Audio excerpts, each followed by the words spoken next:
I was scrolling through Facebook when I saw my daughter-in-law's post. Only 3 more weeks until freedom, with a party emoji. I wasn't sick. I wasn't dying. I wasn't even planning to move.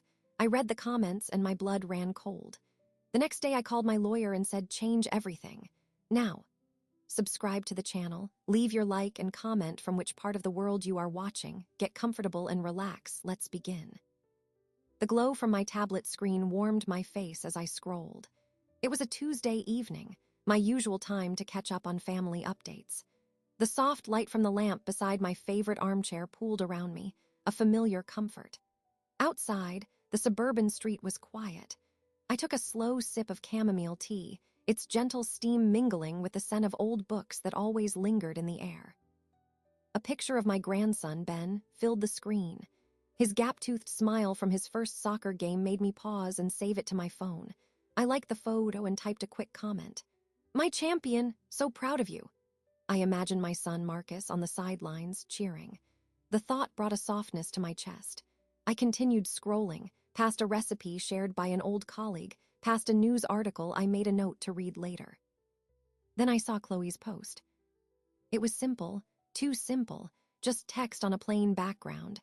No photograph of a sunset, no inspirational quote graphic. The words were stark against the white. Only 3 more weeks until freedom. Below it, a single party emoji, the little yellow face with a pointed hat. My thumb hovered over the screen. My first foolish thought was one of mild curiosity. Freedom from what? A project at her work? A home renovation? I felt a faint, habitual concern. Was she stressed? I began to compose a supportive mother-in-law comment in my mind. Something like, "Hang in there, dear, you've got this." My finger moved to tap the comments button. I would read the context first, so my reply could be appropriately encouraging. The first comment was from a woman named Tiffany, whose profile picture showed her with Chloe at a wine tasting. "OMG, Chloe! Finally, you have been a saint through all of this. Your reward is coming." A saint through all of what? My brow furrowed. The tea in my cup was forgotten, cooling. The next comment was from someone named Mark. 3 weeks and counting. Stay strong, almost there. Then from Jessica, "I wouldn't have your patience. Seriously. Counting down the days with you. Pop that champagne soon, girl." A coldness began to spread from my core, a slow seep that had nothing to do with the temperature of the room. My fingers felt stiff. I scrolled down further. "The end of an era. You've earned this freedom 1,000 times over. Just remember, you have your whole life ahead of you after this. So exciting. Thinking of you during this difficult transition. Almost over." The words blurred for a second. I took a deliberate, slow breath. The air felt thin. I read them again. Each comment was a piece of a puzzle I had not known existed. They formed a clear, horrible picture. These people, Chloe's friends, were not celebrating the end of a work project. They were celebrating the end of a burden. They were celebrating an impending death. My asterisk impending death. I was the burden. I was the difficult transition. My era was ending in 3 weeks, according to this timeline. I, Alina St. James, who had woken up that morning feeling the familiar mild ache in my right knee, but otherwise perfectly fine. Who had weeded her own garden that afternoon. Who had a dental cleaning scheduled for next month. I was apparently dying, and a party was being planned for the aftermath. The tablet grew heavy in my lap. I set it down carefully on the side table, as if it were made of glass. I looked around my living room. The books stood in their orderly rows on the shelves. The Afghan I had crocheted years ago was draped neatly over the sofa. A photograph of Harold and me on our 30th anniversary sat on the mantel. Everything was in its place. Everything was normal. Yet, in the digital world just beyond this room, my obituary was being drafted in celebratory emojis. I stood up. My legs held me. I walked to the mirror in the hallway. I studied my own face. The gray streaks in my hair that I had stopped coloring 2 years ago, the lines around my eyes and mouth, earned from decades of laughter and worry. My brown eyes looked back at me, clear and alert. I saw a healthy woman, a tired woman perhaps, but a living one. But in Chloe's world, I was a terminal patient, a chore, a countdown. The chill was inside my bones now. It was a clean, sharp cold. The initial sting of humiliation, the public nature of it, her friends pitying her for having to tolerate me, began to crystallize into something else. It was not just gossip. It was a plan, a timeline. 3 more weeks until freedom implied an expectation, an arrival. What was supposed to happen in 3 weeks?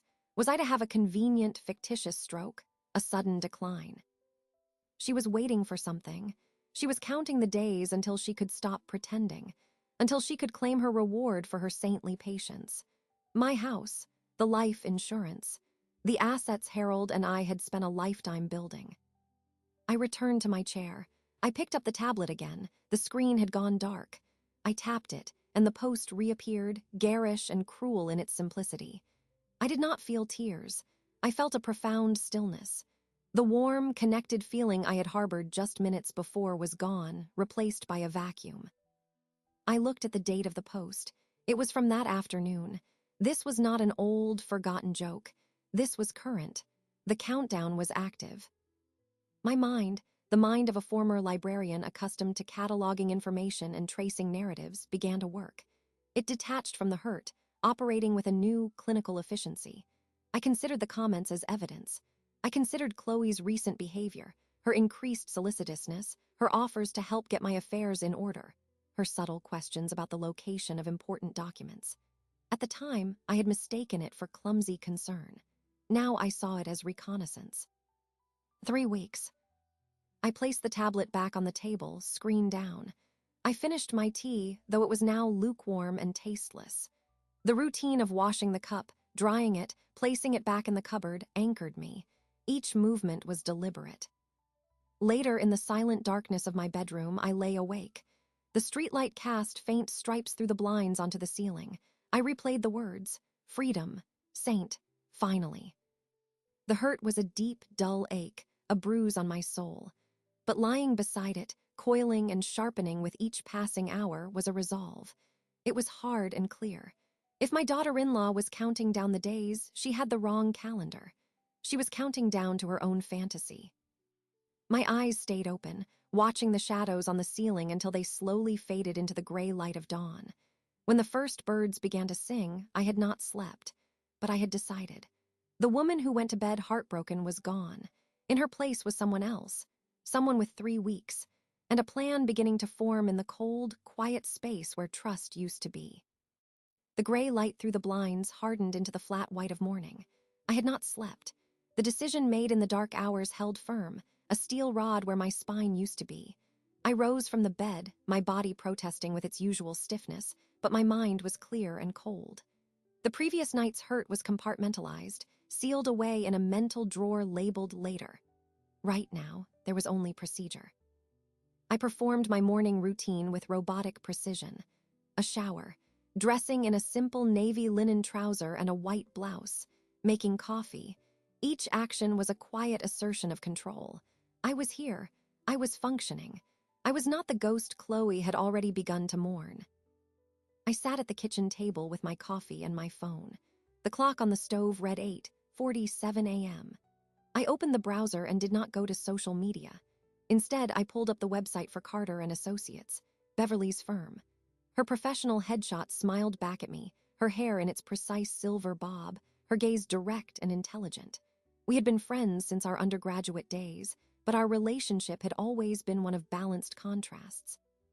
Where I had chosen the quiet order of a library, she had chosen the structured battlefield of estate law. She understood systems, paperwork, and the quiet power they held. At 8:59 a.m., I dialed the main office number. My voice, when I spoke to the receptionist, surprised me with its even calm. "This is Alenersant. James, I need to speak with Beverly Carter, please.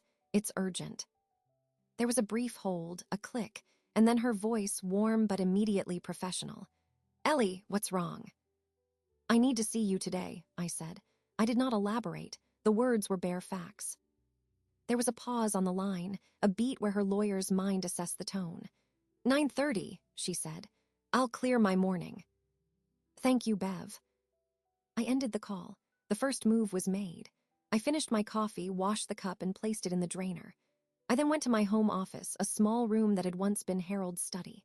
The filing cabinet in the corner contained our lives reduced to paper. I pulled the heavy drawer open.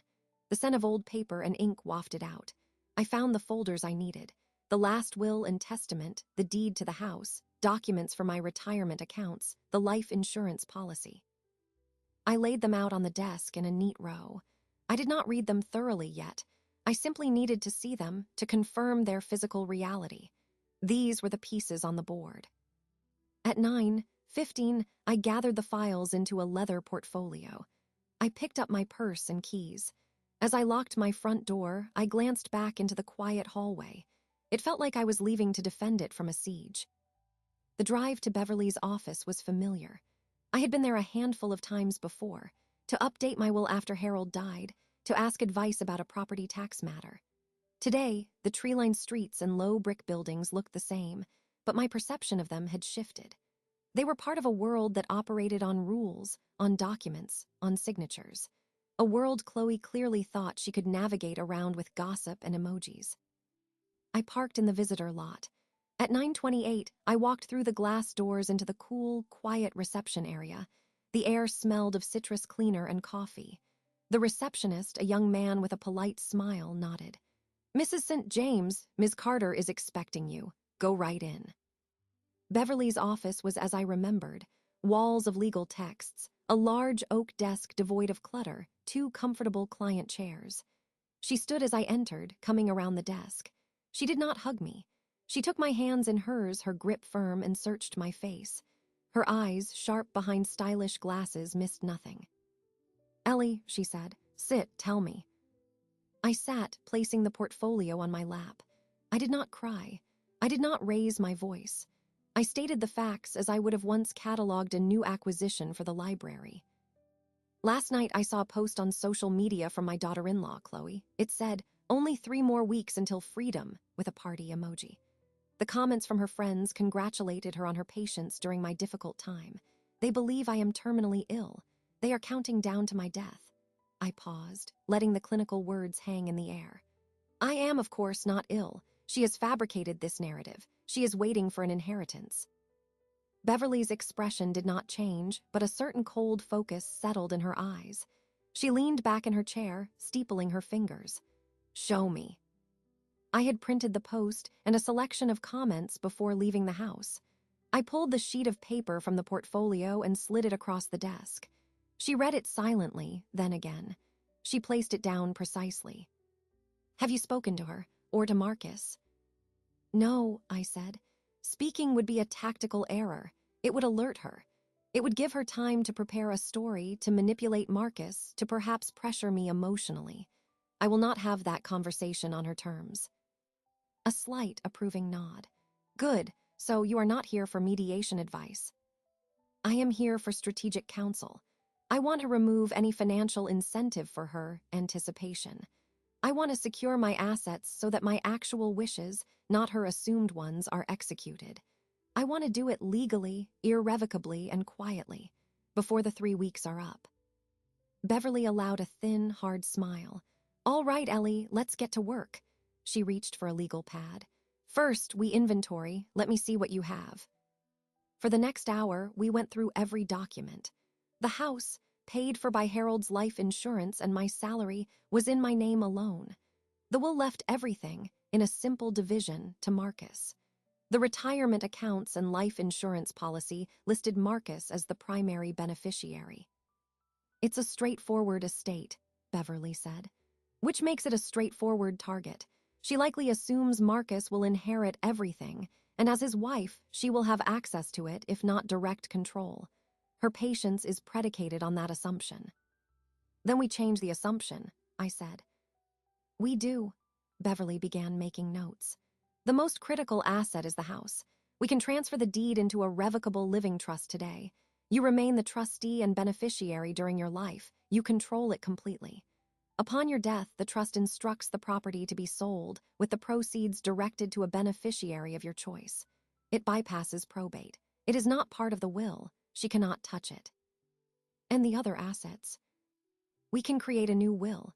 We can set up a separate trust for the bulk of your liquid assets. You can designate a charitable organization, a scholarship fund. For Marcus, we can establish a modest annuity, something that provides him with support but is not a lump sum vulnerable to outside influence. She looked at me. This will require a direct conversation with Marcus, eventually, about the changes, if not the reason. I will handle that when the time is right, I said. My voice was steady. Not before. Understood. She tapped her pen. The goal is not to punish Marcus unless you feel he is complicit. I considered my son, his distracted kindness, his blindness to Chloe's sharper edges. He is not complicit. He is oblivious. That is its own failure, but it is not malice. The goal is to remove the target, to make my life and my death irrelevant to her calculations. Beverly nodded. Then let's draft the initial documents. I'll have my paralegal start immediately. We can sign the trust papers for the house by the end of the week. The new will take a few days more. She looked at me, her gaze softening a fraction. This is a cold way to have to do this, Ellie. I'm sorry. The sympathy threatened to unstick the seal on the drawer where I had put my hurt. I took a slow breath. It is the only way left. Cold is preferable to naive. I left her office an hour later. The portfolio was heavier, now filled with notes and preliminary forms. The morning sun was high and bright. As I drove home, the steel rod of my resolve felt tempered, hardened by the clear, actionable path Beverly had laid out. The countdown was still ticking, but now I had a clock of my own. I was no longer just a woman betrayed in her living room. I was a client, a principal, the architect of a countermove.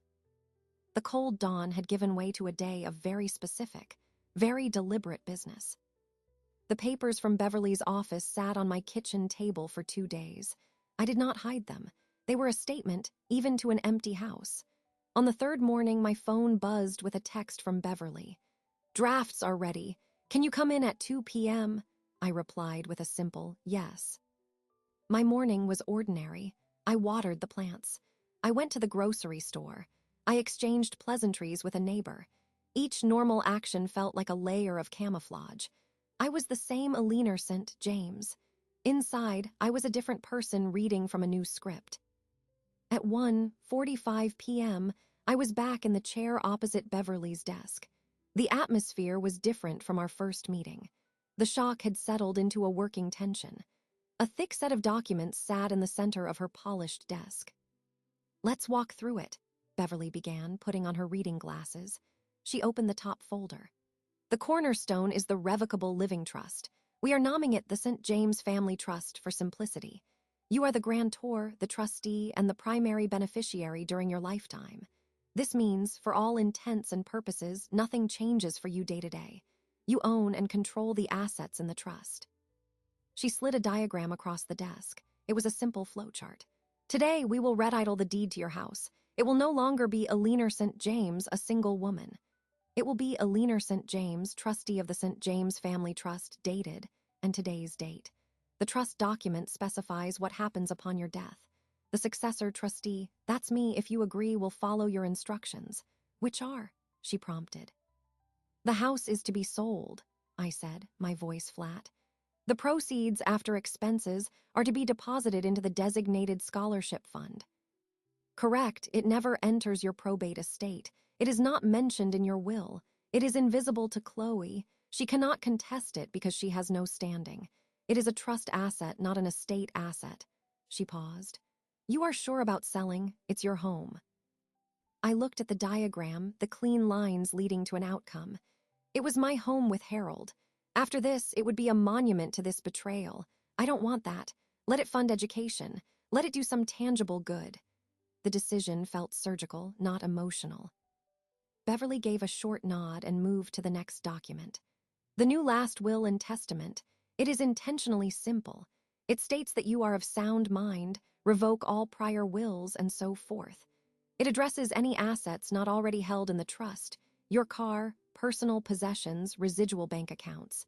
These you leave entirely to Marcus. But the financial accounts, I asked. We are dealing with those separately, she said, opening another file. We will change the beneficiary designations on your retirement accounts and life insurance policy.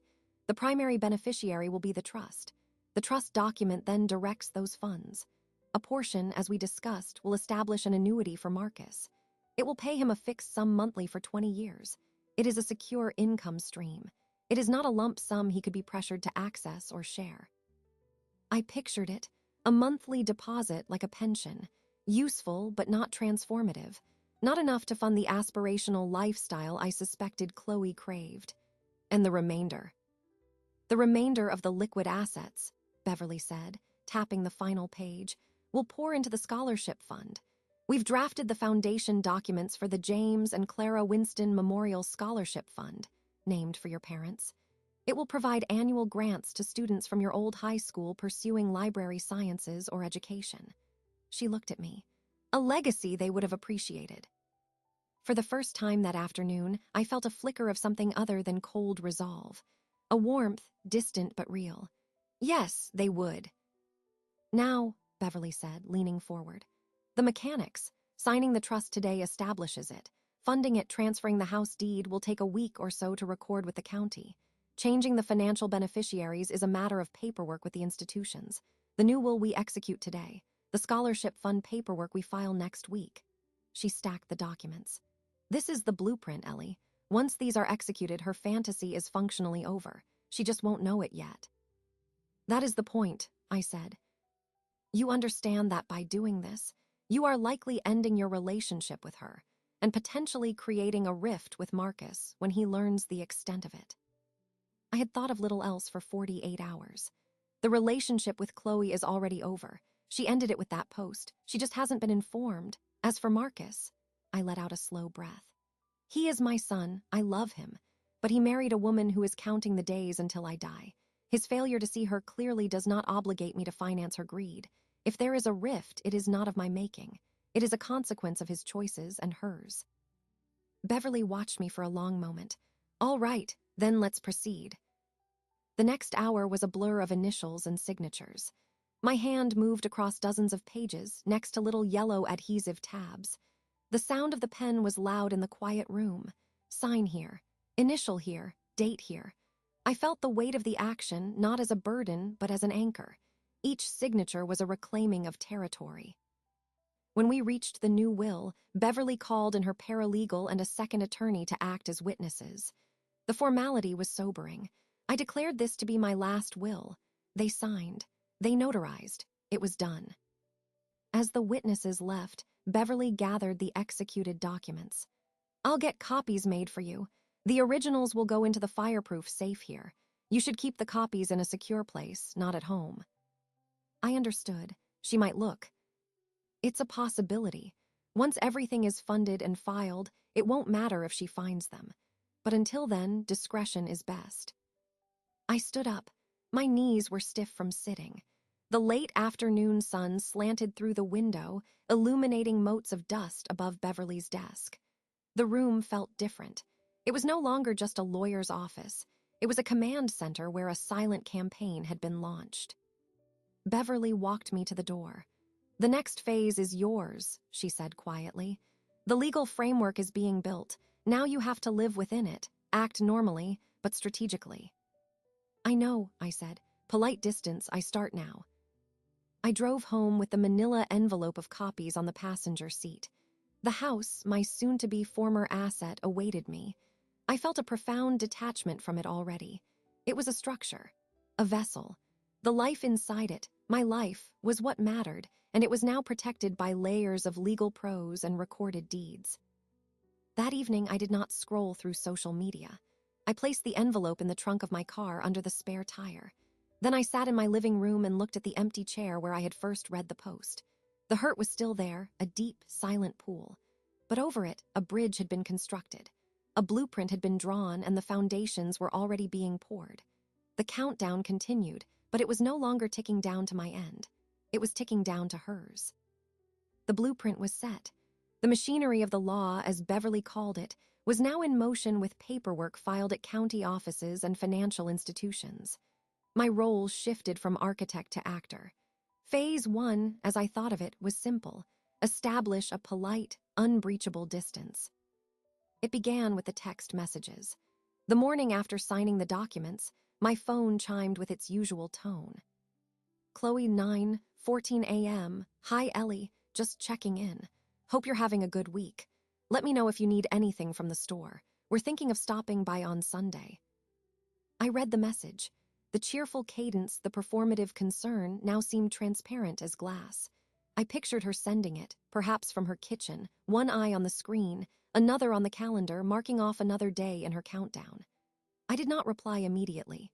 I finished my breakfast, washed the dishes, and watered the African violet on the windowsill. An hour later, I picked up the phone. Me, 10:22 a.m. Thank you for checking in, Chloe. I'm quite well. My week is rather busy, so Sunday won't work for me. Perhaps another time. The reply was swift. Chloe, 10:24 a.m. Busy. That's great. What are you up to? I smiled, a thin, humorless curve of the lips. She was probing. My social calendar, once an open book of quiet days, was now a subject of interest. I crafted my response with care. Me, 10:30 a.m. The library book club has started up again, and I'm reconnecting with some old friends. It's been nice. The library book club was a fiction. The old friends were Beverly and Sarah Wilkins, a retired teacher I had coffee with twice a year, but the statements were vague and respectable. They painted a picture of a socially active woman, not a fatting invalid. I hit send. The following day, another text. Chloe, 4:17 p.m. Book club sounds fun. What are you reading? Marcus and I would love to take you to dinner this weekend. I waited until evening. Me, 7:05 p.m. Thank you for the offer. My schedule is full this weekend. Enjoy your time together. I did not answer the question about the book. The omission was a wall. The calls began next. I let the first one go to voicemail. Her voice, bright and tinny through the speaker, filled my kitchen. Hi, Ellie, just me, calling to chat. Give me a ring when you can. I deleted the message. I did not call back. 2 days later, she called again. This time, I answered. It was a tactical decision. Complete silence would be an alarm. Ellie, there you are, she said, her voice layered with a forced lightness. I was starting to get worried. Is everything okay? Everything is fine, Chloe, I said, my tone pleasant but neutral. I was standing at my kitchen counter, sorting mail. Just busy, as I said, how are you? Oh, we're good. Busy too. Just wanted to hear your voice. A pause. You're sure you're feeling all right? I feel perfectly ordinary, I said, emphasizing the word. My health is unchanged. I let that sit for a beat. How is Ben's soccer going? She was caught off guard by the mundane question. She stumbled through an update about the team. I made appropriate listening noises. When she circled back, so, really, no need for us to come help with anything around the house. I was ready. That's very kind, but no. Everything is under control. I appreciate you thinking of me. I should go, though. I'm meeting Sarah for coffee shortly. Sarah. The name was clearly unfamiliar to her. An old friend from my teaching days, I said, which was true.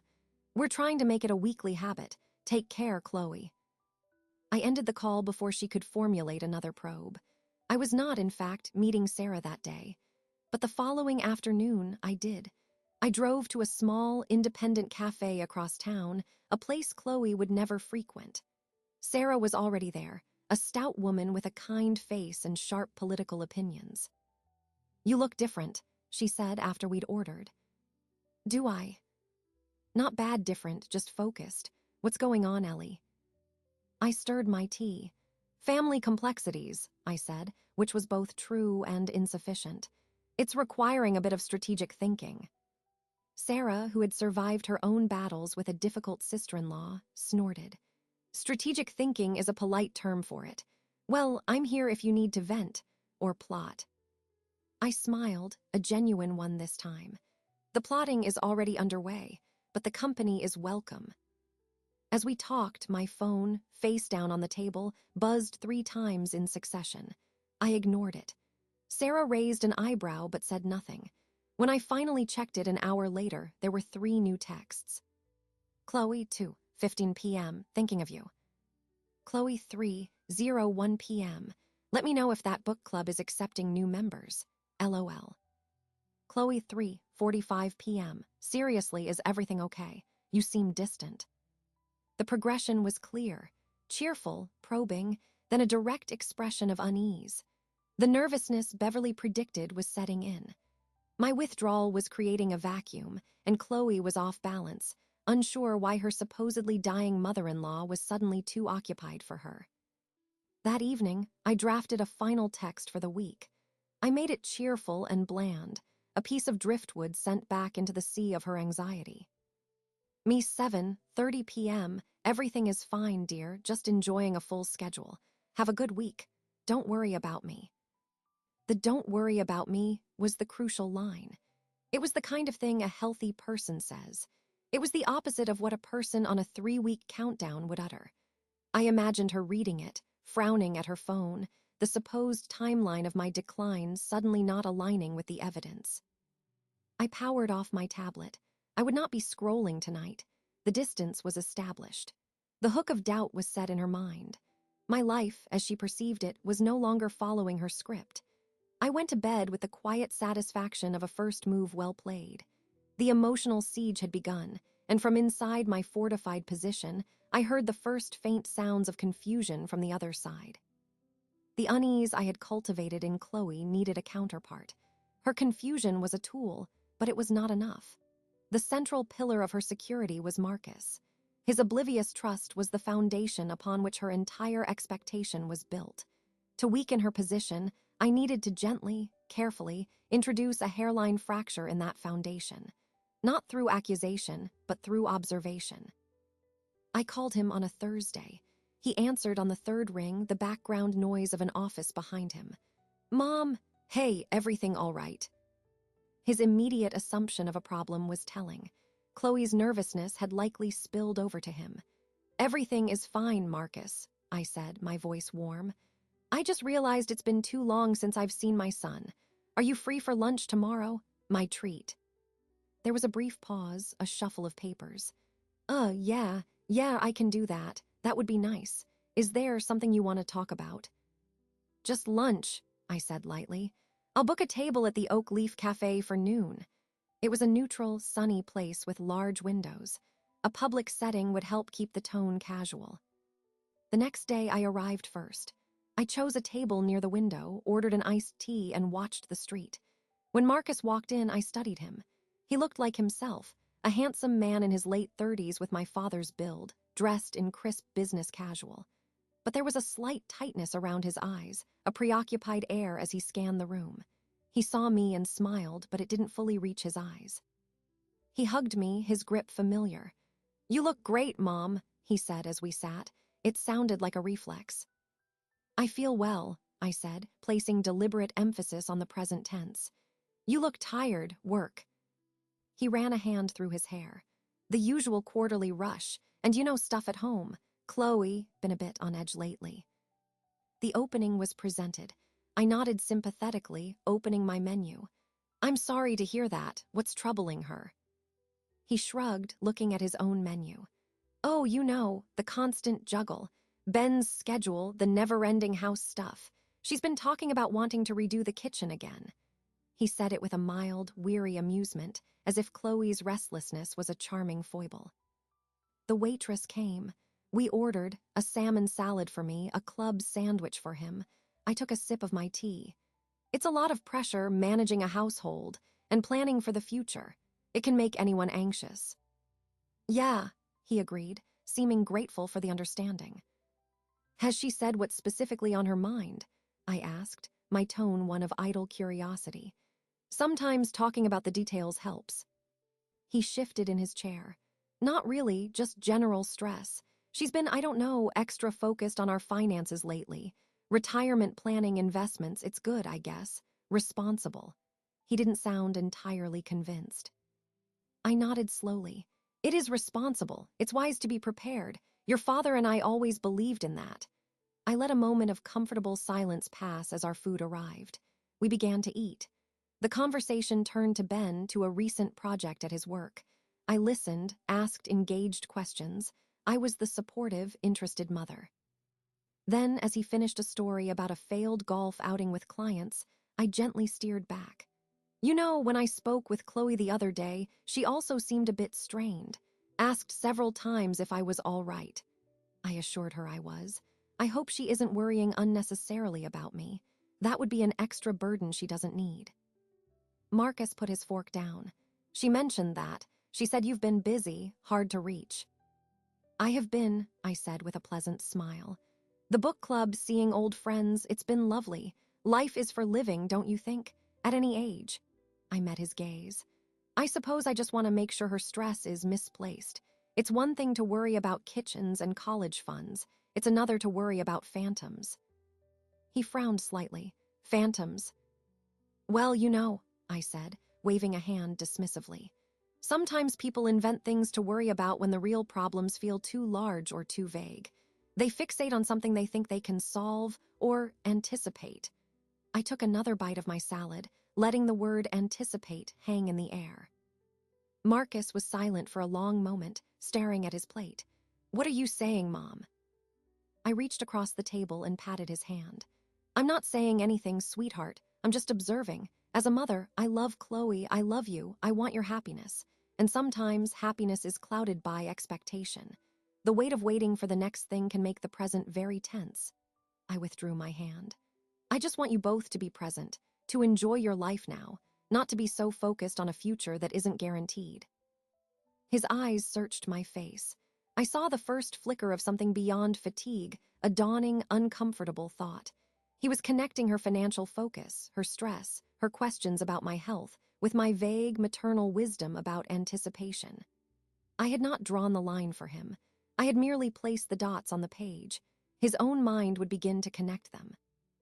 She loves you, Mom, he said, but it sounded like a rehearsed line, a defense against the thought forming in his head. I know she does, I said, my voice soft and utterly convincing. In her way, and I appreciate her concern, but truly tell her to stop worrying about me. My affairs are in perfect order. My future is secure. Hers and yours should be about your own lives, your own plans, not mine. The check came. I took it before he could object. My treat, remember, for my busy, successful son. We walked out to the parking lot. The spring sun was bright. He hugged me again, tighter this time. Thanks for lunch, Mom. It was good to talk.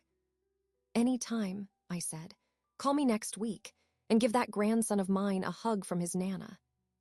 I drove away first, watching him in my rearview mirror.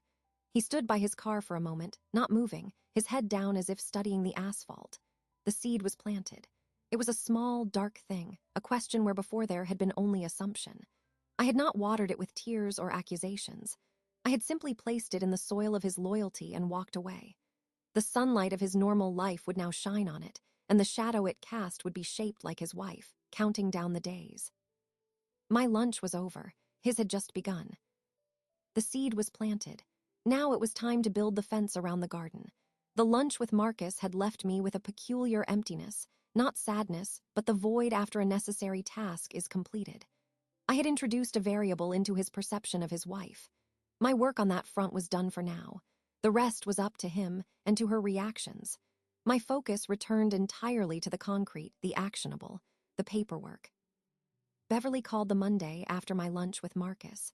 Her voice was all business. The deed transfer is recorded. The house officially belongs to the trust. The financial institutions have confirmed the beneficiary changes. The scholarship fund paperwork is filed and approved. All that remains is for you to sign the final documents for the annuity setup and the updated will codicil. Can you come in tomorrow? I'll be there at 10, I said. The morning was overcast, a flat gray sky that felt appropriate. I dressed with particular care in a charcoal gray suit I hadn't worn in years. It was armor. When I arrived at Beverly's office, the documents were laid out with even more precision than before. Neat stacks, arrows indicating signature lines, a fresh black pen placed beside them. It's all here, Beverly said without preamble.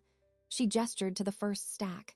These are the trust funding confirmations, a copy of the recorded deed, letters from your bank and retirement account custodians, for your records. I glanced at them. The legal language was dense, but the intent was clear. My property was no longer simply mine. It was governed by the rules we had set. It was a liberation. This, she said, moving to a thicker document, is the annuity contract. Upon the event of your passing, a lump sum from your liquid assets will be used to purchase this annuity for Marcus. It will pay out a fixed amount monthly for 20 years. The principal is inaccessible. It cannot be borrowed against, sold, or transferred. It is income, not capital. I took the pen. The contract was coldly financial, a grid of numbers and dates. I thought of Marcus, my little boy. This would help him. It would not enrich her. I signed where indicated. And this, Beverly said softly, placing a single-page document before me, is the codicil to your will.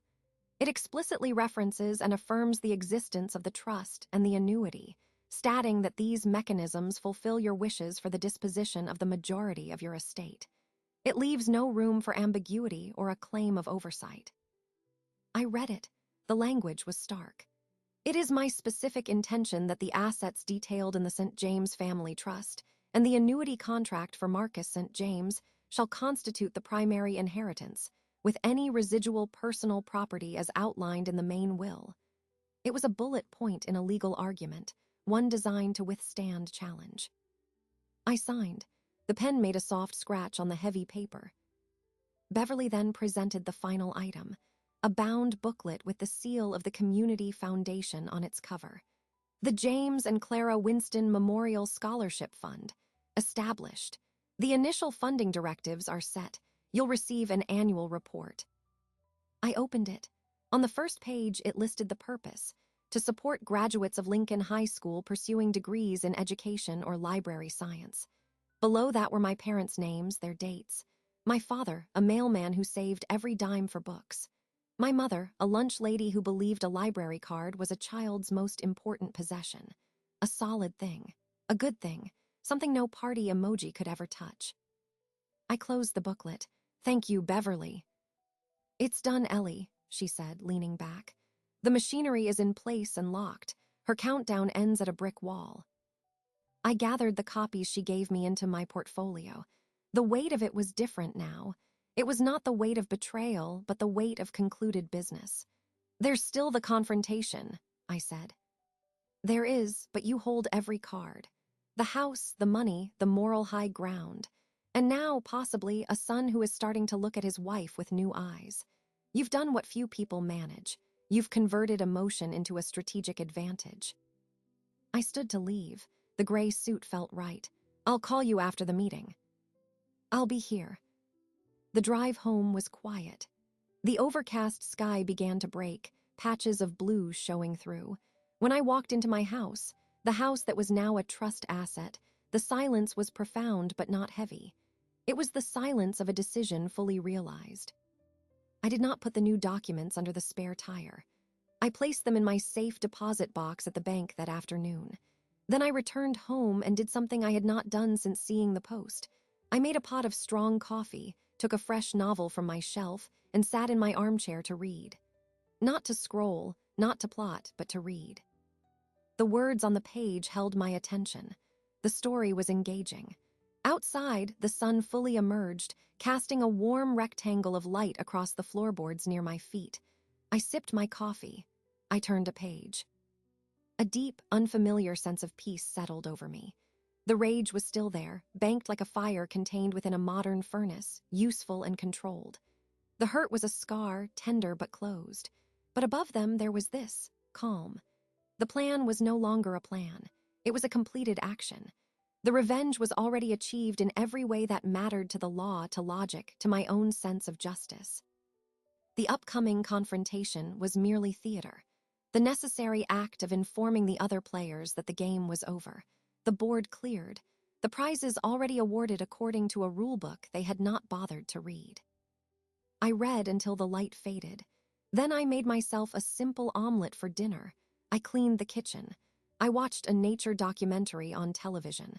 I went to bed early and slept through the night. The transfer was complete, not just of assets, but of power. The anxiety of waiting was gone. I was no longer dreading the culmination of Chloe's 3 weeks. I was waiting for it with the patience of a judge who has already written the verdict. The sentence just needed to be read aloud. The 3 weeks concluded on a Tuesday. I knew the date before I looked at the calendar. The human mind has a peculiar aptitude for marking the passage of anticipated time, even when the anticipation is for an ending you did not choose. I woke early. The morning was routine: coffee, the newspaper, a light breakfast. I moved through the house, which no longer felt like a possession but a temporary station. The knowledge of its future as a scholarship fund was a quiet hum in the background, like the sound of the refrigerator. At 10 o'clock, I picked up the phone. I called Marcus at his office. He answered, his voice holding a tension that had been building since our lunch. "Mom, is everything okay?" "Everything is fine, Marcus," I said. My tone was pleasant, deliberate. "I'd like you and Chloe to come over this evening, around 7. There's something we need to discuss as a family." A long pause. I could hear the hum of his computer, the muffled sounds of the office. "Discuss? What about?" His question was cautious, edged with a dreading curiosity. "It's a family matter," I repeated, giving nothing. "It's important. Please be here at 7. "Is it your health?" The question was hesitant, almost fearful. "My health is unchanged," I said, which was the absolute truth. 7 o'clock, Marcus, I'll see you then." I ended the call. I did not call Chloe. The invitation, filtered through Marcus, would unsettle her more. It would break her expected narrative. She was waiting for a call, all right, but from a hospital or a lawyer, not from me, sounding calm and issuing an invitation. The day passed with a slow, measured pace. I did not clean frantically. I did not prepare elaborate snacks. At 6:30, I simply straightened the cushions on the sofa and armchairs. I placed 3 glasses and a pitcher of water on the coffee table. It was a deliberate choice. This was not a social visit. It was a meeting. Water was for hydration during a discussion, not sweetness to ease tension. At 6:55, I sat in my armchair. The same chair. The lamp was on, casting the same pool of light. The scene was a mirror of the evening 3 weeks prior, but I was not the same woman holding the tablet. I was the woman who had read it. At 7:02, headlights swept across the front window. Car doors closed. 2 sets of footsteps approached the porch. The doorbell rang. I rose and answered the door. Marcus stood on the threshold, his face a mask of strained concern. Chloe stood just behind his shoulder. She was dressed as if for a casual dinner out, but her smile was too wide, her eyes scanning my face with an intensity that bordered on hunger. She was looking for signs: pallor, weakness, confusion. "Mom," Marcus said, stepping forward to hug me. His embrace was tight, brief. "Ellie," Chloe's voice was high, bright as polished brass. She moved past Marcus and air-kissed my cheek. "It's so good to see you. We've been worried you've been so scarce." Her hand gripped my arm, a theatrical show of support. "Come in," I said, stepping back. "Please sit." They moved into the living room. Marcus took the sofa. Chloe perched on the edge of an armchair, her posture alert, her eyes continuing their rapid assessment of me, the room, the situation. She noted the water pitcher, the absence of tea or cookies. Her smile flickered. I resumed my seat. The 3 of us formed a triangle in the quiet room. "So," Marcus began, leaning forward, elbows on his knees. "What's going on, Mom? You had us worried." Chloe nodded vigorously. "Yes, when Marcus said you wanted to talk, I thought, well, I didn't know what to think." Her laugh was a short, nervous burst. I folded my hands in my lap. "I asked you here tonight because a timeline has concluded, and it requires clarification." Marcus's brow furrowed. "A timeline." Chloe went very still. The performative concern drained from her face, replaced by a sharp, calculating blankness. "Yes," I said, my gaze resting on her. 3 weeks ago, I saw a social media post. It was a countdown. It said, "Only 3 more weeks until freedom." The silence that followed was absolute. Marcus looked from me to Chloe, his confusion deepening. Chloe's face lost a shade of color. Her hands tightened on the arms of the chair. "What post?" Marcus asked, his voice low. "A post made by Chloe," I said. I kept my tone even, informational. "There was a party emoji. Her friends commented. They congratulated her on her patience. They offered support during what they called a difficult transition. They believed they were referring to the end of a long, caring for a terminally ill person. Me." Marcus turned his head slowly to look at his wife. "Chloe, what is she talking about?" Chloe's mouth opened, then closed. She blinked rapidly. I don't, it was. She let out another laugh, this one brittle. Oh, that, Ellie, that was nothing. It was an inside joke with the girls. About a home renovation project, the freedom from contractors. Her words tumbled out too fast. I said nothing. I simply watched her. Marcus was staring at her, his eyes narrowing. A home renovation joke that your friends interpreted as my mother dying. They misunderstood, Chloe's voice climbed. It was a silly post. You know how things get taken out of context online. She turned to me, her expression pleading, but her eyes were hard. Ellie, you can't be serious. You're upset over a misunderstanding. The comments were specific, Chloe, I said, my voice still calm. They referenced saintly patience, an era ending, a difficult time. They were not discussing drywall. Marcus stood up abruptly. He pulled out his phone. Show me. I have a printed copy, I said. I leaned over to the side table where I had placed a single sheet of paper faced on that morning. I picked it up and handed it to him. He took it. His eyes scanned the printout. I watched his face as he read the post, then the first comment, then the next. His expression shifted from confusion to dawning horror. His jaw tightened.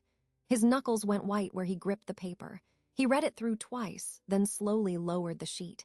He looked at his wife, and the look on his face was one of shattered recognition.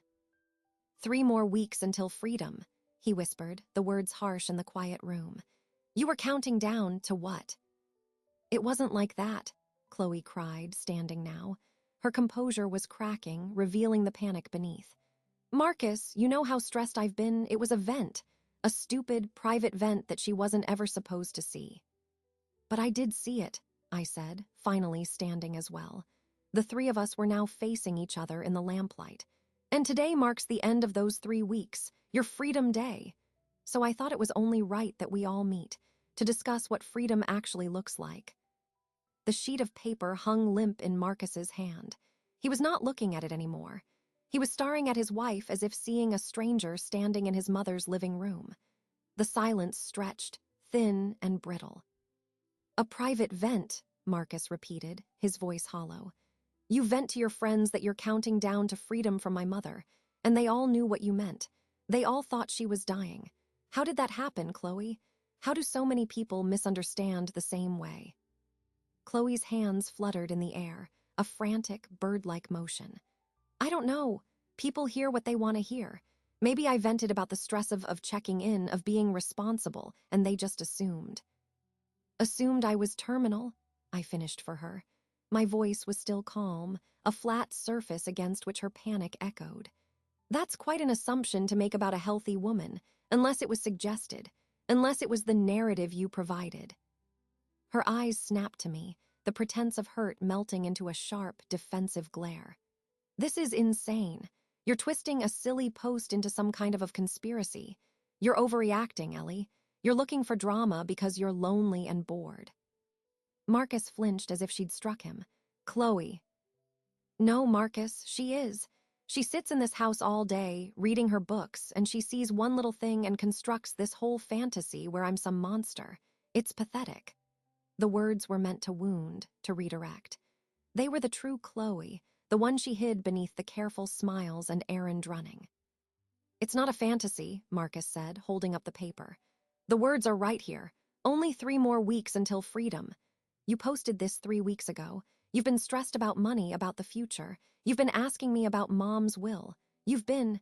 He stopped, the connections I had hoped he would make finally snapping into place in his mind. His face paled. You've been waiting.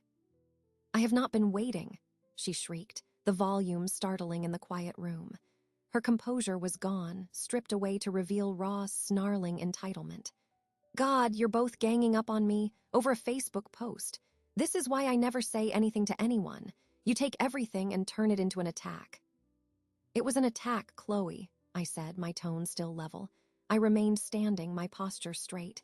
I was the librarian presenting facts. It was a public declaration that my life was a burden to you, that my existence was an obstacle to your freedom. You didn't just think it, you posted it. You invited your friends to celebrate the nearing end of my era. That is not a misunderstanding. That is a sentiment. She turned on me, taking a step forward. Marcus moved slightly, putting himself between us, not for my protection, but in stunned instinct. What sentiment? She spat. That it's hard, that it's exhausting to be the only one who ever does anything. Marcus works, I manage everything. The kid, the house, the appointments, the asterisk family asterisk. And yes, that includes you. The calls, the check-ins, the pretending to care about your book club and your little tea dates. It's work. And I'm not allowed to be tired. I'm not allowed to look forward to a time when that work might lessen. There it was, the core of it laid bare without the social media filters, the pretending to care. The admission was so casual, so venomous, it sucked the air from the room. Marcus made a small, wounded sound. Pretending, he whispered. Chloe froze, realizing what she had just said. Her eyes widened for a second, then narrowed again, doubling down. You know what I mean, it's the emotional labor, it's always on me. And yes, sometimes I resent it. Anyone would. But you didn't post, I'm tired of emotional labor, I said, relentless in my calm. You posted a countdown to freedom tied to a specific timeline. You let your friends believe I was dying. You did not correct them. You let them offer you condolences on my impending death. That goes beyond resentment, Chloe. That is macabre. That is you writing a story where I die, and you are the relieved heroine. You cast me in a terminal role without my knowledge or consent. She was backed into a corner, and like a cornered animal, she lashed out. You weren't supposed to see it. It was for my friends. It was my private space to blow off steam. You invaded that. You're the one who was snooping. I was on Facebook looking at pictures of my grandson, I said, and for the first time, a sliver of ice entered my voice. Your private post appeared on my feed. You tagged no one. You used no privacy filters. You wanted it seen. Perhaps you even hoped I would see it. Perhaps you wanted me to know in some passive-aggressive way that you were counting the days. That's not true. But her denial was weaker now, drowned by the echo of her own cruel words. Marcus had been silent, watching her, listening to the ugliness pouring out. The last veil had been torn away. He saw the woman who found caring for his mother a tedious acting job. He saw the woman who viewed his mother's life as a countdown to a payday. The seed of doubt had grown into a full, sickening tree. He looked down at the paper in his hand, then slowly, deliberately folded it. He didn't look at Chloe. He looked at me, and his eyes were full of a horrified, grieving understanding. I'm sorry, Mom, he said, his voice thick. I'm so sorry. It was an apology for his blindness, for his wife, for everything. It was the acknowledgement I needed. The victory was no longer just legal. It was moral, and it was complete. Chloe saw it too. She saw her husband's alignment shift, his loyalty cracking away from her. Her fury twisted into something more desperate. Oh, don't you apologize to her. She's loving this. She's been planning this, can't you see? The distance, the secretiveness. She's been setting this up. She didn't set up your post, Chloe, Marcus said, finally turning to her. His voice was tired, deadened. She didn't force you to write those words. She didn't make your friends write those comments. You did that all by yourself. The fight seemed to drain out of her all at once, leaving behind a sullen, defiant shell. She crossed her arms, her chin jutting out. So what? So I said something ugly. People do that. It doesn't mean anything. It means everything, I said. I picked up the water pitcher and poured a glass. I did not drink it. I simply placed it back on the table. The ordinary action in the midst of the emotional wreckage felt powerful. It means the basis of our relationship was a fiction. Your kindness was a performance, and performances have endings. This one ended tonight. I looked from her defiant face to my son's shattered one. But the financial assumptions your performance was based on ended several days ago. That's the next thing we need to discuss. Chloe's defiant posture stiffened further. Her eyes, which had been wide with theatrical outrage, now sharpened into points of pure, calculating focus. Financial assumptions, she repeated, the words careful. Marcus looked at me, confusion overriding his distress. Mom. I returned to my armchair. I did not sit on the edge. I settled into it, my back straight, my hands resting on the arms. This was not a confession, it was a briefing. 3 weeks ago, after seeing that post, I consulted Beverly Carter, I began. We reviewed my estate, my will, my assets. I discovered that my kindness, my trust, had made me a target. I was expected to die to leave everything to Marcus and by extension to you, Chloe. That was your freedom, a financial liberation funded by my life. You had no right, Chloe started, but I continued over her. I had every right. They are my assets, my life. I held her gaze. So I exercised that right. The house is no longer in my name. It has been transferred into a revocable living trust. Upon my death, it will be sold. The proceeds will fund a scholarship in my parents' names. You will never own this house. You will never set foot in it after I am gone. The color drained completely from Chloe's face. Her mouth opened, but no sound came out. Marcus stared at me, his expression unreadable, a mixture of shock, hurt, and a dawning, grim understanding. My retirement accounts and life insurance, I went on, my voice methodical, have had their beneficiaries changed. The bulk of those assets will also go to the scholarship fund. A portion has been designated to purchase an annuity for Marcus. An annuity, Marcus's voice was a whisper. A fixed monthly payment for 20 years. It is a secure income stream for you. It cannot be accessed as a lump sum. It cannot be borrowed against. It is a steady support, not a windfall. I shifted my eyes to him, allowing a sliver of the mother's care to show through the ice. It is what your father would have wanted for you. Security, not a lottery ticket. Chloe found her voice. It was a scrape of sound. You can't do that. That's Marcus's inheritance. You're stealing from your own son. I am protecting my son from being used as a conduit for your greed. I corrected her, my tone chill. The annuity is his. The scholarship is my parents' legacy. The house will do some tangible good in the world. None of it is yours. You have been cut out, Chloe, completely, irrevocably. She took a step back as if physically pushed. Her hands clenched at her sides. You vindictive old woman. You're punishing him to get to me. No, Marcus said, the word quiet but firm. He was looking at the floor, then up at his wife. She's not punishing me. She's telling me that you were counting on a payday. My mother's death was a line item in your budget, and she's removed it. He looked at me, pain etched deep in his features. You did all this in 3 weeks. I did, with Beverly's help. The documents are signed, filed, and legally binding. The freedom you were counting down to, Chloe, does not exist. It was a mirage. Your patience has earned you nothing but the truth. The truth hung in the air between us, heavy and suffocating. Chloe's facade was not just cracked, it was obliterated. The charming daughter-in-law was gone. In her place stood a woman whose plans had been incinerated by legal paperwork, her future fantasies reduced to ash. The raw hatred in her eyes was now undisguised. You think you've won? She hissed, taking a step toward me. Marcus moved to block her path, but it was a slow, weary motion. You think your little trust fund and your stupid scholarship matter. You're just a lonely, bitter woman who's poisoned her own son against his wife. You poisoned it yourself, Marcus said, his voice trembling with a mixture of anger and exhaustion. With every fake concern, every hint about the future, every one of those silly posts. I just didn't want to see it. Mom didn't poison me. You showed me who you are, and she showed me what you wanted. Chloe looked from his devastated face to my impassive one. She saw no allies, no weakness to exploit. The battlefield was empty, and she had already lost. The energy seemed to leave her body. The fight turned into a cold, defeated rage. Fine, she spat. She snatched her purse from the chair. You too can have your little victory party. Enjoy your annuity, Marcus. I hope it keeps you warm. She turned on her heel and strode to the front door.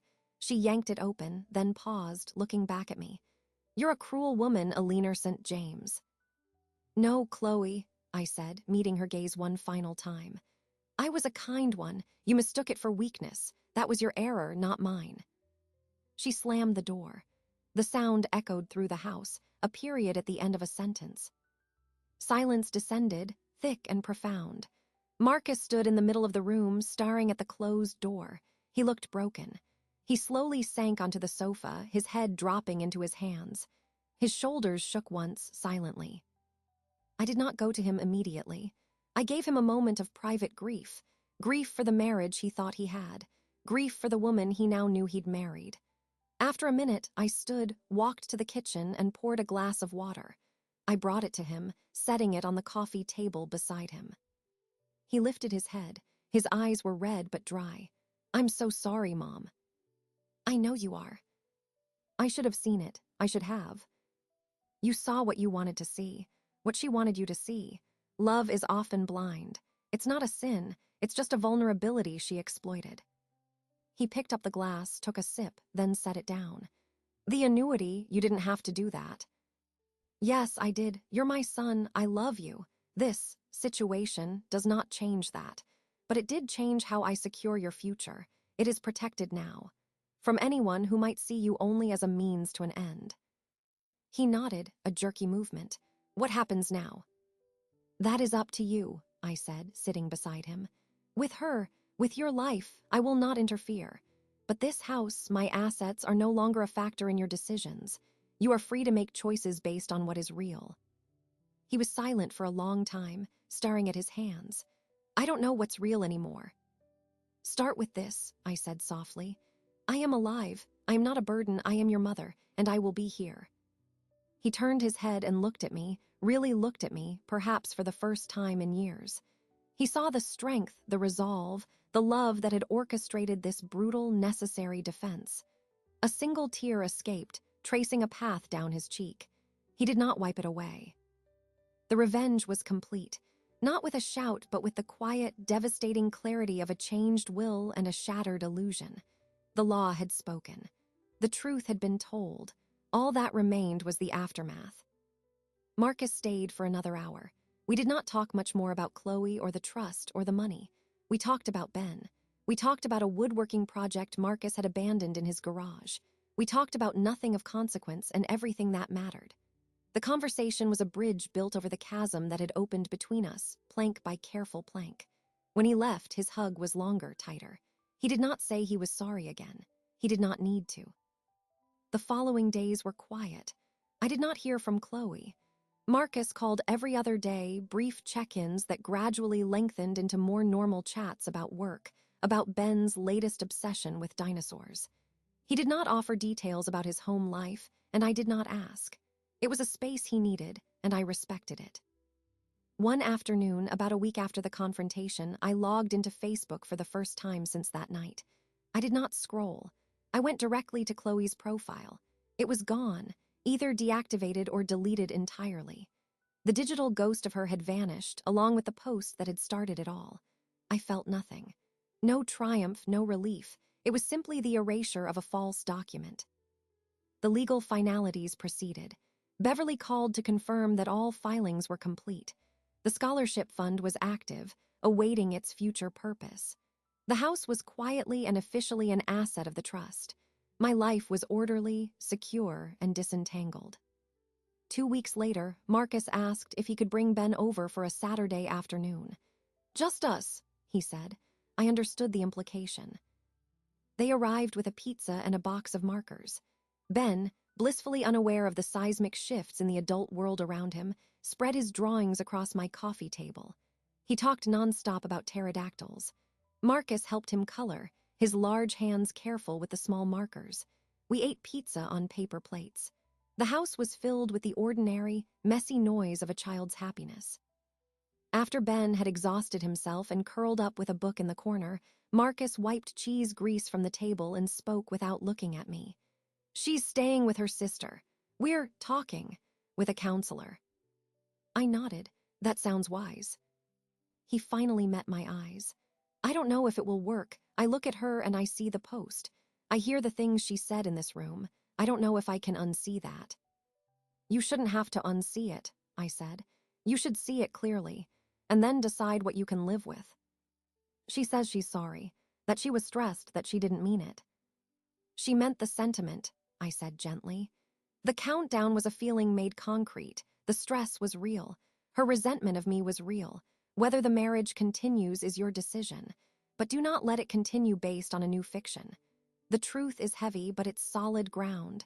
Build on that or don't build at all. He absorbed this, his gaze drifting to his son, absorbed in a picture book. "I want him to have a stable home." "The most stable home is one built on honesty," I said. "Even if that honesty is painful, he will sense a lie eventually. Children always do." Marcus reached over and squeezed my hand. "Thank you, Mom, for being honest, even when it was the hardest thing." After they left, the house settled back into its silence. But it was a different silence now. It was not the silence of waiting or of hurt. It was the silence of a space that belonged entirely to me again, free from expectation, free from the gaze of someone measuring its value and counting the days until they could claim it. I went about my life. I joined an actual book club at the local community center. I had regular lunches with Sarah. I volunteered to help with the archives at the Historical Society. My schedule was full, not with the fictional busyness I had used as a shield, but with genuine engagement. One evening, I sat in my armchair. The lamp was on, casting its familiar pool of light. My tablet was on the side table. I picked it up not with dread, but with simple curiosity. I scrolled through pictures of Sarah's new garden, of an article about the new library wing. I saw a post from Marcus, a picture of him and Ben at the zoo. I liked it and typed a comment. My two favorite explorers. I continued scrolling. There was no trace of Chloe, no countdowns, no party emojis, just the ordinary digital debris of ordinary lives. I put the tablet down. I looked around my living room at the books, the photographs, the well-worn fabric of the chair I sat in. It was all still here. But I was no longer simply sitting in it. I was inhabiting it, fully. For the first time in a long time, I was not a woman defined by her relationship to others, as a mother, a mother-in-law, a widow, a future corpse. I was Alina St. James, a reader, a friend, a grandmother. A woman who had been betrayed and had chosen not to crumble, but to build something new from the rubble.